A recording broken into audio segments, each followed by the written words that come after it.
But basic వ్యక్తిత్వం అనేది ఒకటి ఉంది కదా క్రాంతి. ఇప్పుడు నేను కూడా మీలాగే జర్నలిస్ట్ని, కానీ మీకున్న ఆవేశం, మీకున్న ఒక దూకుడు, ఒక ఇట్లా దూసుకెళ్ళిపోయే తత్వం అది నాకు లేదు. సో అదే అంటే క్యారెక్టర్ డిఫరెన్స్ గురించి చెప్తున్నాను.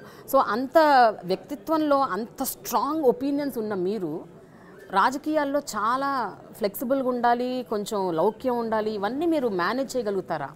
ఇప్పుడు దూకుడుకి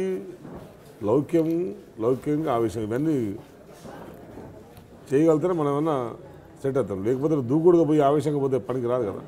మేము జర్నలిస్ట్గా ఉన్నా, యూనియన్ లీడర్గా ఉన్నా కూడా అన్నీ కొన్ని సందర్భాల్లో లౌక్యం లేకుండా సందర్భాలు ఉంటాయి. కొంచెం నష్టపోతాం. అంటే అది 20 సంవత్సరాలు కదా, కొన్ని సందర్భాలు ఆవేశం పోతాం. కొన్ని ఆవేశాలు పనికి వస్తాయి, ఒక దగ్గర లౌక్యం పనికి వస్తుంది, ఒక దగ్గర దూకుడు పనికి వస్తుంది. కొన్ని నష్టాలు జరుగుతూనే ఉంటాయి. కానీ ఏంటంటే ఇక్కడ వచ్చిన తర్వాత కార్యకర్తల దగ్గర మనం దూకుడుగా పోయి ఆవేశంగా పోతే పని కాదు. ప్రజల దగ్గర కూడా మనం ఆవేశంగా పోతే దురుసుగా ప్రవర్తిస్తే కుదరదు. ఎందుకంటే మీరు చెప్పినట్టు నాకు ఆవేశం ఎక్కువనే, కానీ వాళ్ళిద్దరు చూసిన తర్వాత నేను ఆవేశం లేకపోతే, ఇక్కడ ఆవేశం తగ్గించుకోకపోతే వాళ్ళకి నేను ఒక మార్పు చూపెట్టాలి కదా. వాళ్ళిద్దరిలాగా కాదు, నేను మీతో స్నేహపూర్వకంగా ఉంటాను, ప్రేమపూర్వకంగా ఉంటాను అని నేను ఇక్కడ ప్రజలకు నేను చెప్పాలి. అట్లాంటప్పుడు నేను ఆవేశంగా ఉంటే కుదరదు. ఎందుకంటే నేను పోరాడేదే వాళ్ళిద్దరి మీద.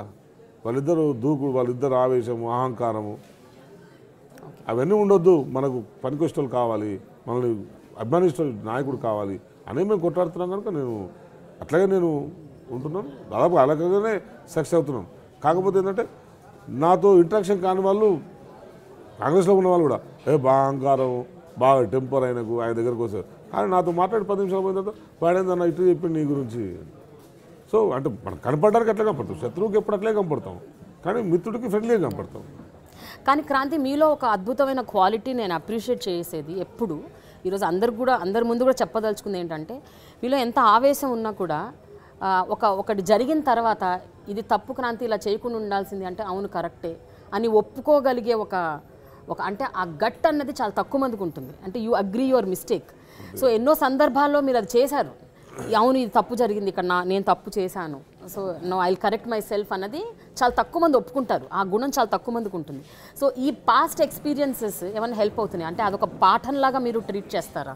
100%. అవన్నీ నాకు ఈ 20 సంవత్సరాలు తెలంగాణ ఉద్యమంలో పనిచేసిన 15 సంవత్సరాలు, యూనియన్ నడిపించుకున్న 4.5 సంవత్సరాలు, అనేక గుణపాఠాలు ఉన్నాయి. దాంట్లో ఫెయిల్యూర్స్ ఉన్నాయి.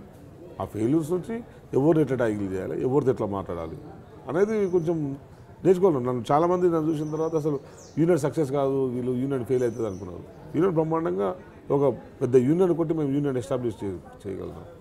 సో అందరూ ఏమనుకుంటారు, క్రాంతి అగ్రెసివ్ కనుక పాలిటిక్స్లో సక్సెస్ కాదు. మీడియాలో కూడా మనకు మిత్రులు ఉంటారు, శత్రులు ఉంటారు కదా.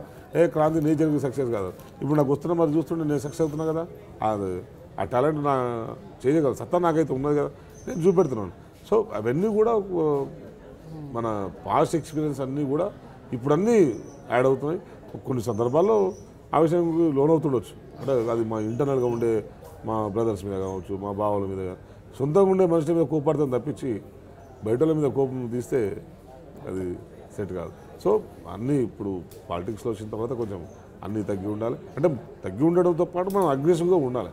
అగ్రెసివ్ అనేది శత్రు పట్ల ఉండాలి, కానీ క్యాడర్ పట్ల కాదు. సో సేమ్ అదే అగ్రెసివ్నెస్ మేము ఎవరి మీద ఫైట్ చేస్తున్నాం వాళ్ళకు అగ్రెసివ్ ఉండే వాళ్ళ మీద మా అగ్రెసివ్నెస్ ఉన్నది. మా స్పీచ్లో కానీ వాళ్ళ మనుషుల పట్ల ఉండేది కానీ అగ్రెసివ్నెస్ ఉన్నది వాళ్ళ పట్ల, కానీ క్యాడర్తో కాదు. ఎందుకంటే నువ్వు దామోదరాజనరసింహ అనేవాడు ఇక్కడ ఒక రౌడీలా బిహేవ్ చేస్తాడు. వాళ్ళ క్యాడర్ చూస్తే ఏ ఊర్లో చూసినా కూడా ప్రతిరోజు 15 రోజుల నుంచి మందు ఆపి ఊర్లో గొడవ పెట్టే ప్రయత్నం చేస్తాం. అయినా కూడా మా మనుషులు మేమందరం కూడా చెప్తున్నాను, మీరు కూల్గా ఉండండి, ప్రశాంతంగా ఉండండి, ఏం కాదు. నేను మీటింగ్లో స్పీచ్ ఇస్తుంటే కూడా వాళ్ళ మనుషులు తాగొచ్చి లొల్లి పెడుతుంటే కూడా నేను కూల్గా మాట్లాడేసరికి చివరికి ఏమవుతుంది, నేను కూల్గా మాట్లాడేసరికి ఊరంతా నాకు సపోర్ట్ వచ్చేస్తుంది, వాళ్ళకి నష్టం జరుగుతుంది. సో అది వాళ్ళకి ఇప్పుడు జరుగుతుంది. వాళ్ళు ఏమనుకున్నారు, క్రాంతి ఆవేశపడు పోయి గొడవ చేస్తే తిడతాడు, బ్లేమ్ చేద్దామని వాళ్ళు అనుకున్నారు. నేను ఎందుకు చేసుకుంటాను, నాకు కూడా స్ట్రాటజీ ఉంటుంది కదా, ఏ టైంలో ఎట్టు ఉండాలి, కోప్పడే దగ్గర కోప్పడతాం, ప్రేమించే దగ్గర ప్రేమించుకుంటాం, అంతే తప్పించి ప్రతిసారి వాడిని తిట్టుకుంటూ పోవడం నా డ్యూటీ కాదు కదా, నా స్ట్రాటజీ నాకు ఉంటుంది. మీరు చూస్తున్నారు ఐ డ్రీమ్ న్యూస్ని. మీరు చూస్తున్నది ఐ డ్రీమ్ న్యూస్. అంటే కళలని నిజం చేస్తూ ప్రజలకి నిజాలని కళల ద్వారా తీసుకొచ్చే ఐ డ్రీమ్కి మై బెస్ట్ విషెస్. మీరు చూస్తున్నది ఐ డ్రీమ్ న్యూస్. మీరు చూస్తున్నారు I dream channel. For more videos please subscribe I dream. మరిన్ని వీడియోల కోసం ఐ డ్రీమ్ని సబ్స్క్రైబ్ చేయండి. Please subscribe I dream. And I'm very much satisfied with the way interview went on. Kindly subscribe to I Dream. For more videos, subscribe to iDream. And loads of fun entertainment and content. Do watch I Dream.